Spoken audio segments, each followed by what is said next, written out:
बिस्मिल्लाहिर्रहमानिर्रहीम। अस्सलाम वालेकुम। 9th क्लास चैप्टर हम पढ़ रहे हैं। First chapter introduction to biology और आज का टॉपिक है करियर्स इन बायोलॉजी। हमने सारी ब्रांचेस और interrelation of biology to other sciences पढ़ लिया। आज हम देखेंगे करियर्स क्या हैं। मतलब करियर्स मीन कि आप नेक्स्ट किस फील्ड को बायो पढ़ के आप किस फील्ड को ज्वाइन कर सकते हैं, आप किस प्रोफेशन में जा सकते हैं। ये सब चीज़ें आज के लेक्चर में हम देखेंगे। इसमें से सबसे फर्स्ट पे हमारे पास आएगी मेडिसिन और सर्जरी। इसलिए क्योंकि बायो में हर चीज़ की हम एनिमल रिलेटेड या प्लांट रिलेटेड लिविंग बींग्स की हम जो है स्टडी करते हैं। तो आगे से फर्दर इस प्रोफेशन में हम देखते हैं कि इन लिविंग ऑर्गेनिजम्स को इनकी जो कोई डिजीज़ हैं उनको डायग्नोस कैसे किया जा सकता है, इनका ट्रीटमेंट कैसे किया जा सकता है। इनके ट्रीटमेंट में इसके अलावा सर्जरी में ये ट्रीटमेंट और डायग्नोसिस से रिलेटेड जो मेडिकेशन से रिलेटेड है वो मेडिसिन है, और सर्जरी से रिलेटेड के कोई बॉडी पार्ट है उसको रिपेयर या रिप्लेस करना है, या जैसे किडनी स्टोन है किडनी में तो उसको कैसे रिमूव करना है, ये सारी चीज़ें सर्जरी में आती हैं। तो सबसे पहली फील्ड ये ज्वाइन कर की जा सकती है। उसके बाद आपके पास है फिशरीज़।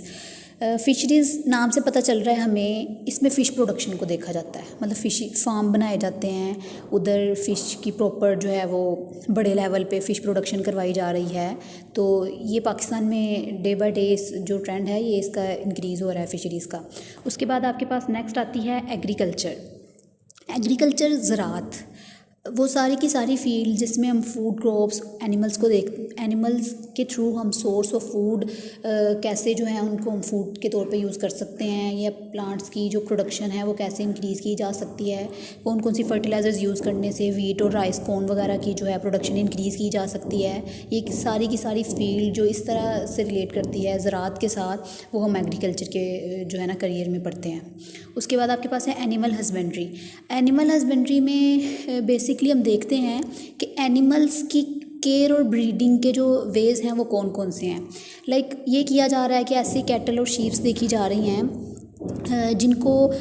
जिनसे मैक्सिमम अमाउंट में हम प्रोटीन जो है वो हासिल कर सकते हैं। इनकी केयर कैसे कर सकते हैं, इनके फूड्स कौन से होने चाहिए, वो सारी इस फील्ड में आती है आपके पास। उसके बाद है हॉर्टिकल्चर बेसिकली है आर्ट ऑफ गार्डनिंग, बागबानी। ये सारे के सारे जो फ्लावर्स हैं डिफरेंट कलर्स के, वेरिएशन है इनमें डिफरेंट कलर्स की, बहुत खूबसूरती जिनमें जैसे अब आजकल के डेज़ में भी एग्जीबिशन लगी है जिलानी पार्क में, तो वहाँ एक ही फ्लावर के इतने सारे प्यारे प्यारे कलर्स होते हैं। ये सारा कुछ हॉर्टिकल्चर के अंडर आता है।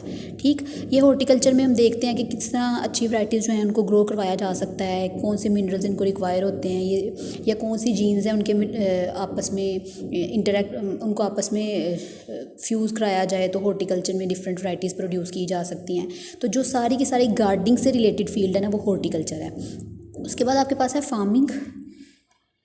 फार्मिंग में आप देखते हैं development and maintenance of different types of farms बड़े पैमाने पे जो एनिमल्स को रखने के लिए बनाए जाते हैं, जैसे बफेलोज़ और काओज़, ये सारी चीज़ें रखने के लिए फार्म्स बनाए जा रहे हैं। डिफरेंट टेक्नोलॉजीज़ जो हैं वो यूज़ की जा रही हैं कि कैसे इनकी एनिमल्स में मिल्क प्रोडक्शन कैसे इंक्रीज़ की जा सकती है, मीट प्रोडक्शन कैसे इंक्रीज़ की जा सकती है। जैसे शीप हैं उससे हम चमड़ा हासिल कर रहे हैं। तो ये सारी की सारी चीज़ें ना फार्मिंग से रिलेटेड आती हैं हमारे पास, जिसमें हम बड़े बड़े फार्म्स बनाते हैं, उनमें इन सारे एनिमल्स को रखते हैं, इनको कैसे अच्छे तरीके से ग्रो करवाना है, इनसे कितनी मैक्सिमम मिकदार में हम जो फूड है ना वो ले सकते हैं। ये फार्मिंग है सारा कुछ। उसके बाद आपके पास आती है फॉरेस्ट्री में जितने भी ये जो प्रोफेशनल्स हैं, ये इस टाइम पे जंगलात की सारी वर्किंग देख रहे हैं कि कितने दरख्तों का हिसाब रखना, कि किस तरह लुक आफ्टर करना, नेचुरल रिसोर्सेज हैं उनको देखना, वहाँ कौन कौन से एनिमल्स रह रहे हैं उनके। ये अक्सर आपने सुना होगा जैसे शिकार पे पाबंदी लगा दी जाती है, बैन कर दिया जाता है, फ़लाँ एनिमल है उसके जो है ना उसको शिकार नहीं किया जा सकता। ये सारी जो फील्ड है ना फॉरेस्ट्री के अंडर आती है। फॉरेस्ट से रिलेटेड हर चीज़ को लुक आफ्टर करना फॉरेस्ट्री में आता है। And the last one is biotechnology सबसे लेटेस्ट ब्रांच है बायो की। बायोटेक्नोलॉजी में हम देखते हैं bio mean life, technology life को ही माइक्रो ऑर्गेनिज्म मीन यूज़ करके, माइक्रो ऑर्गेनिज्म भी लिविंग ऑर्गेनिजम्स ही हैं, उनको यूज़ करके उनके थ्रू टेक्नोलॉजी की फील्ड में आना, उनसे डिफरेंट बेनिफिट्स लेना ह्यूमन बींग्स के लिए, ये बायोटेक्नोलॉजी की ब्रांच है। तो सिंपली आप देखेंगे इसमें ये होता है कि हम बैक्टीरिया वगैरह या स्मॉलर ऑर्गेनिज्म जो हमें आम आँख से नज़र भी नहीं आते, उनको यूज़ करते हुए इंसान के फ़ायदे के लिए कैसे इस्तेमाल कर रहे हैं, वो सारी बायोटेक्नोलॉजी है। जैसे ये बेकरी की आइटम्स है सारी की सारी, ये जो यीस्ट के थ्रू हम प्रोडक्शन कर रहे हैं बेकरी कि ये जो केक जो है या ये जो हमारे पास ब्रेड वगैरह होती है, जो दही का बनना, इन सब में बैक्टीरिया इन्वॉल्व है। तो ये माइक्रो ऑर्गेनिज्म है बैक्टीरिया, इसको कैसे हम ह्यूमन बीइंग की वेलफेयर के लिए यूज़ करें, ये सारी की सारी बायोटेक्नोलॉजी है। ये थे आपके सारे करियर्स इन बायोलॉजी।